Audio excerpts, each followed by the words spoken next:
Sebelum melanjutkan cerita ini perlu saya ingatkan dulu, jangan lupa subscribe karena subscribe itu gratis malah berpahala. Oke, kita mulai. Ada seorang mukibin yang sudah mengabdi pada tuannya yaitu Habib Santun Lutfi bin Yahya Pekalongan, akhirnya berhenti jadi mukibin. Nah, si mantan mukibul ini bercerita mengapa dia berhenti jadi mukibul. Ada beberapa alasan mengapa dia berhenti jadi mukibul. Salah satunya adalah dia ditekan oleh bosnya yaitu si Lutfi bin Yahya. Di antaranya, dia harus menyelesaikan ambisi tuannya untuk membuat 6.000 makam palsu. Karena dianggap lelet maka mukibin ini setiap harinya selalu diomelin dan disalah-salahkan. Saking tidak tahannya maka si mukibul ini berhentilah jadi mukibul. Yang jadi miris kita semua adalah bagaimana seorang Habib Lutfi bin Yahya yang katanya seorang Habib yang lembut, sopan tutur katanya dan alim penampilannya, kok tega melakukan hal jahat membuat rencana 6.000 makan palsu. Terus bagaimana dengan Habib-Habib yang pecicilan seperti setan seperti si Bahar dan si Rijik, pasti lebih jahat dan jahiliyah lagi. Alhamdulillah ternyata Allah tidak ridho sehingga perbuatan ini cepat terbongkar lewat si mantan mukibul tadi. Kita wajib bersyukur walaupun menurut mukibin tadi ternyata sudah 3.000 makam palsu yang berhasil dibuatnya. Supaya tidak dianggap fitnah. Ayo kita tonton videonya dan semoga para Habib-Habib koplak dan para mukibulnya ikut menonton biar otaknya jadi waras. Apalagi beliau ini sekarang sudah tersandung banyak kasus dari Yayasan Petani si Habib Lutfi itu memasukkan sekian sampai targetnya itu sampai 6.000 makam targetnya dan belum terpenuhi. Tapi kan ini artinya kan harus dipertanyakan, harus diklarifikasi.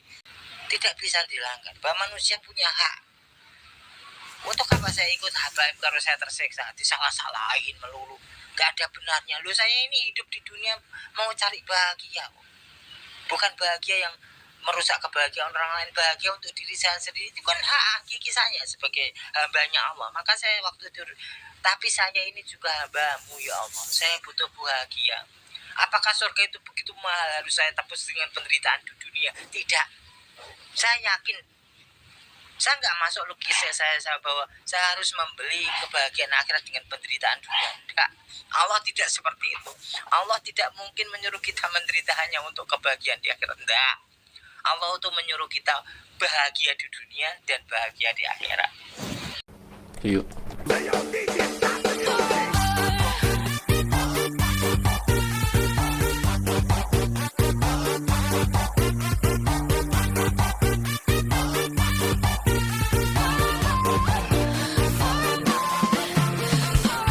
Panjang pengamatan saya selama bertahun-tahun kumpul dengan beliau itu, dia sangat baik.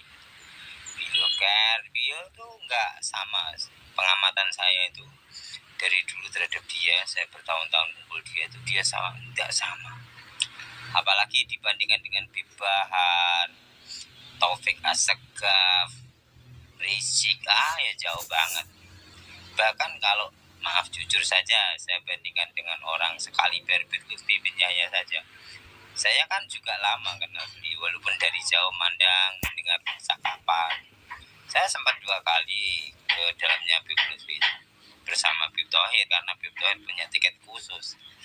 Itu jadi kalau kita perjalanan dari Jakarta gitu, bermobil, satu mobil gitu, telepon Habib, karena mau mampir di rumah Habib, di rumah enggak? Oh di rumah Habib, mampir ya, bener ya, ditunggu ya. Terus kita ngobrol. Tapi dari kesan-kesan saya itu nggak ada chemistry gitu sama beliau, nggak ada. Ya nggak tahu kenapa. Tapi sama guru saya ada chemistry luar biasa. Bahkan saya tangisi beliau ketika beliau itu bilang gitu. Karena saya ngalamin sendiri, beliau itu lain banget. Beliau itu walaupun alumni Hadramut gitu, tapi beliau itu tetap aja pakai baju koko dan sarung, nggak pernah nampakkan pakai gamis, pakai jubah, nggak gitu, apalagi pakai surban, nggak pakai peci biasa, nggak kayak teman-temannya gitu. Dan dia selama saya kenal bertahun-tahun itu boro-boro morotin Muhyiddin, dia bahkan sering berkorban untuk Muhyiddin, itu hebatnya.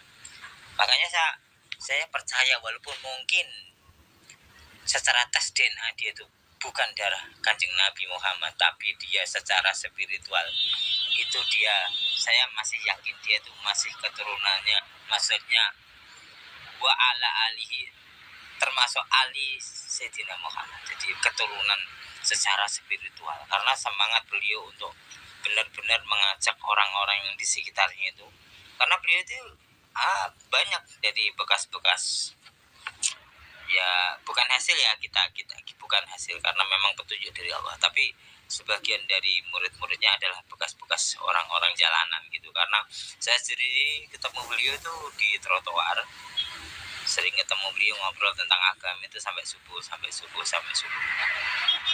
gitu. Jadi beliau itu waktu itu menyamar dalam tanda kutip untuk menjadi penjual lesehan gitu, teh poci di Semarang gitu. Beliau orangnya sangat keras, tapi bukan keras untuk dirinya, dia keras untuk kebaikan para muhibbinya itu. Jadi dia ingin muhibbinya itu menjadi orang-orang yang benar-benar berakhlakul karimah, yang kata beliau itu akhlakul karimah itu harus punya anak, punya syahwat yang tinggi, itu artinya cita-cita yang besar, kemudian punya amarah yang cukup. Jadi bahan bakarnya itu cukup amarah, itu ibaratnya mobil tuh bensinnya itu harus